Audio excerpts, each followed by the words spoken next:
चलिए बच्चों चलते हैं, आपको बताते हैं कि एनपीओ में जो अकाउंट हम मेंटेन करते हैं उनमें से हमारा जो पहला अकाउंट है वो है रिसीव्स एंड पेमेंट अकाउंट।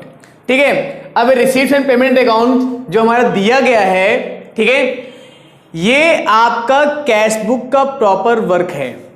इसमें आपका वर्तमान, प्रीवियस ईयर और नेक्स्ट ईयर आने वाले टाइम का हमारा विवरण होता है। नगद का स्टेटमेंट होता है कि जिसमें आपकी रिसीप्ट्स होती हैं और पेमेंट होते हैं। अब रिसीप्ट्स एंड पेमेंट में ये डिक्लेयर नहीं है कि आपका करंट ईयर है या ऐसा कुछ, भाई उसमें पेमेंट आएगा पेमेंट जाएगा, सिर्फ अंतर यह है कि वो सारा कैश में होगा। इसलिए इन चीजों का ध्यान दीजिएगा कि रिसीट्स में आप उन चीजों का मेंशन करेंगे जो आपके नगद पैसा आ रहा है और नगद पेमेंट जा रहा है। तो जो हमारा ऑर्गेनाइजेशंस होती हैं, संस्थाएं होती हैं, वो अपना लेखा जोखा नगद में ही रखती हैं जिससे उनका लास्ट में बैलेंस शीट बनाने में आसानी हो। तो बताते हैं आपको, पहला हमारा जो बैलेंस होता है बैलेंस B/D, ये पिछले वर्ष का बैलेंस होता है जो कैश गिवन होता है बैलेंस शीट में कि पिछले वर्ष इनके हाथ में इतना पैसा था और उस पैसे के आगे जो नगद पैसा करंट ईयर में मिल रहा है उस पैसे को प्लस कर लेते हैं। जैसे एंट्री फीस, जितने भी उस संस्था में मेंबर होते हैं वो सभी मेंबर वार्षिक एंट्री फीस का पैसा या नए मेंबर से भी एंट्री फीस का पैसा लिया जाता है। वो सारा पैसा संस्था का इनकम मानता है, ठीक है, और इनकम मानते हैं इसीलिए इसको हम अकॉर्डिंग टू मनी या एडजस्टमेंट के हिसाब से इसको हम लायबिलिटी भी मानते हैं और इनकम भी मानते हैं जब वहां पे केस दिया जाएगा तब। अच्छा, उसके बाद में आता है सब्सक्रिप्शंस। तो बेटा ये एक ऐसा केस है जो पूरे चैप्टर में हवा बना हुआ है लड़कों के लिए या स्टूडेंट्स के लिए। क्यों? क्योंकि ये एक ऐसा टॉपिक है जिसमें मैक्सिमम स्टूडेंट भी फंस जाते हैं, ठीक है ना। और इसका जो प्रिपेयर करने का तरीका है वो दो तरीके से, मैं आपको आने वाली वीडियो में इसके बारे में पूरी डिटेल दूंगा, ठीक है। अच्छा, अब मैं इसको बताता हूं। सब्सक्रिप्शंस ये चंदा होता है जो आपकी जितनी भी संस्था होती है उस संस्था के मेंबर से प्रत्येक वर्ष वार्षिक चंदे के रूप में प्राप्त किया जाता है, जिसमें हमारे 3 प्रकार के चंदे होते हैं, जैसे प्रीवियस ईयर का चंदा, करंट ईयर का चंदा और आने वाले वर्ष का चंदा यहां पर मेंशन किया जाता है नगद के रूप में, क्योंकि नगद ये पैसा प्राप्त होता है। और इसमें आउटस्टैंडिंग या प्रीपेड से कोई संबंध नहीं होता है, क्योंकि यहां पे सिर्फ नगद होना चाहिए। अच्छा, अब इसके बाद आता है डोनेशन। अब डोनेशन बेटा हमारे पास स्पेशल, अगर देखिए यहां पे जो डोनेशन दिया गया है वो 2 फीचर्स का होता है। अगर नॉर्मल रिकरिंग नेचर का है तो वो आपका डोनेशन आपकी इनकम होता है। रिकरिंग का मतलब बार बार मिलने वाला अगर डोनेशन होता है तो आपकी इनकम है। और अगर वो स्पेशल डोनेशन दिया गया है जैसे लाइब्रेरी बनाने के लिए, बिल्डिंग बनाने के लिए, ठीक है, तो वो स्पेशल चंदा माना, डोनेशन मानते हैं, दान मानते हैं, तो वो सीधे लाइबिलिटी में जाता है, उसका यहां पे कोई लेखा जोखा नहीं होता है, बट नगद प्राप्त हुआ इसलिए इसको दिखाया जाएगा। अच्छा, अब इसके बाद आता है सेल्स ऑफ ओल्ड फर्नीचर। देखिए ओल्ड फर्नीचर यहां पे नाम दिया गया है। कोई भी असेट्स पुरानी है अगर उसे बेचा गया तो उस असेट्स की वैल्यू हमारी कम हो जाती है। जैसे मैं आपको बता रहा हूं कि पिछले वर्ष हमारे पास फर्नीचर की वैल्यू 1 लाख रुपए थी, ठीक है, जिसमें से पुराने फर्नीचर का कुछ पार्ट खराब था तो उन्होंने इसके एक पार्ट को बेच दिया। एक पार्ट की वैल्यू 10,000 थी और सेकंड था 90,000 का, तो जो 10,000 का था इसको बेचा गया।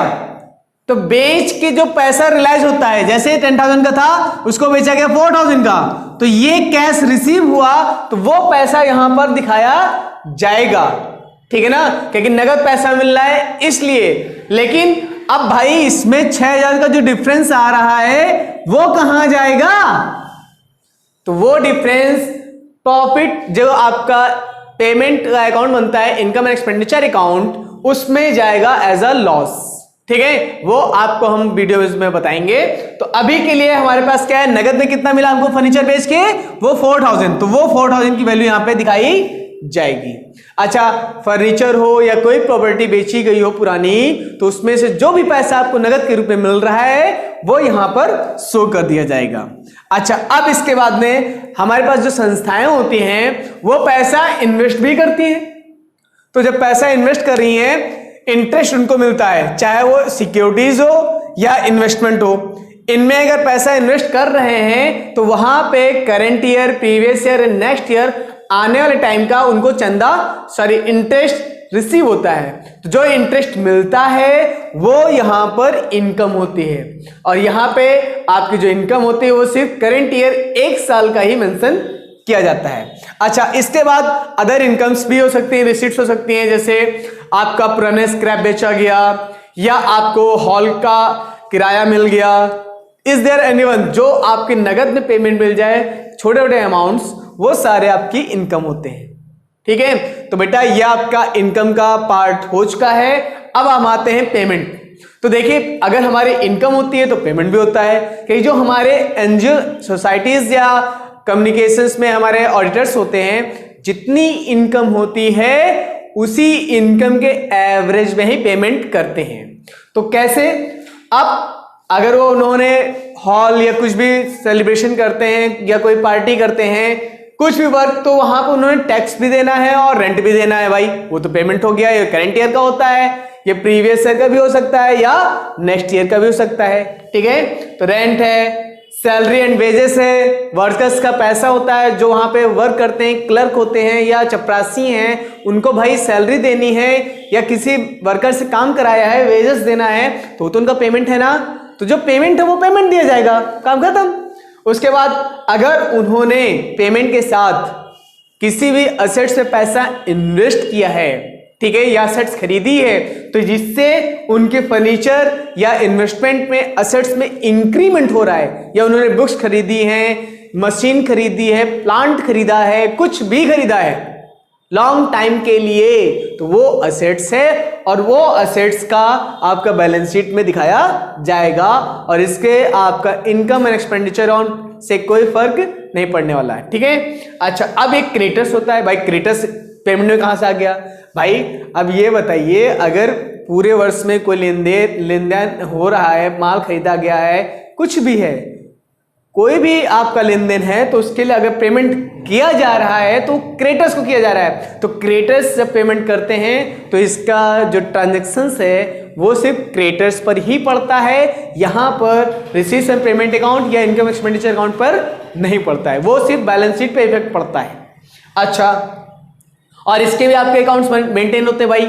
ओपनिंग क्रेडिटर्स और क्लोजिंग क्रेडिटर्स जहां पे गिवन होते हैं वहां अकाउंट मेंटेन करते हैं, इसके बारे में भी हम आपको बताएंगे। ठीक है, अच्छा, अब इसके बाद आता है एनी अदर पेमेंट। इसके अलावा छोटे छोटे पेमेंट और भी होते हैं, जैसे उन्होंने कैरेज दिया, रिवॉर्ड दिया, टिकट का बुक हॉल किया, कुछ भी किया, अगर ऐसा कोई पेमेंट होता है वो करंट ईयर से मेंशन है या रिलेटेड है, तो वो आपका पेमेंट में शो आउट करेगा। ठीक है, अच्छा, अब इसके बाद क्या करते हैं कि भाई ये बैलेंस क्यों लिखा है, ये बैलेंस लिखने का कारण क्या है भाई? इस बैलेंस लिखने का कारण ये है कि हमारे पास प्रीवियस ईयर का पेमेंट और करंट ईयर में जितना पेमेंट हमें मिला है वो सारा ऐड किया जाएगा। ऐड करने के बाद जितना भी हमने पेमेंट किया है, ये सारा पेमेंट ऐड करने के बाद जो भी पैसा हमारे इन हैंड बचता है वर्ष के अंत में, वो पेमेंट हमारा एज अ बैलेंस सीडी के नाम से आता है, और ये हमारा कैश होता है। देखिए, ये जो कैश होता है ये करंट ईयर बैलेंस शीट में असेट साइड में दिखाते हैं। करंट ईयर बैलेंस शीट, ध्यान दीजिएगा, ठीक है। तो मैंने बताया करंट ईयर बैलेंस शीट ये आपका आता है, और ये जो आपका बैलेंस बीडी दिया गया है ये प्रीवियस ईयर बैलेंस शीट में आता है, ये ओपनिंग बैलेंस शीट में आता है एज एसेट्स। ठीक है, तो ये आपका हो गया रिसीव्स एंड पेमेंट अकाउंट। ठीक है, इसमें जो छोटे छोटे केसेस हैं मैंने आपको बताया कि इनके बारे में आपको बताऊंगा। तो ये आपका मेन केस है सब्सक्रिप्शंस का, ठीक है, क्रेडिटर्स अकाउंट का, ठीक है।